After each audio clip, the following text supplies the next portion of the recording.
Naša protikrizna strategija ima 4 dele. Prvič, ponovno vzpostaviti finančno stabilnost, saj le tako lahko povrnemo zaupanje potrošnikov in podjetnikov.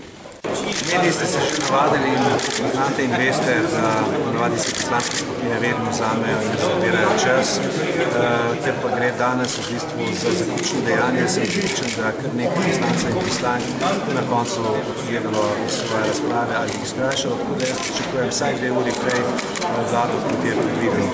Drugič, fiskalno konsolidacijo povrniti vzdržnost javnih financ.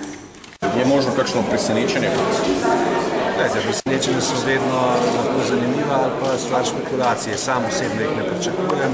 Mislim, da vse, kar se je pripravljalo ali razmišljalo, praktično v zadnjih 2 dneh.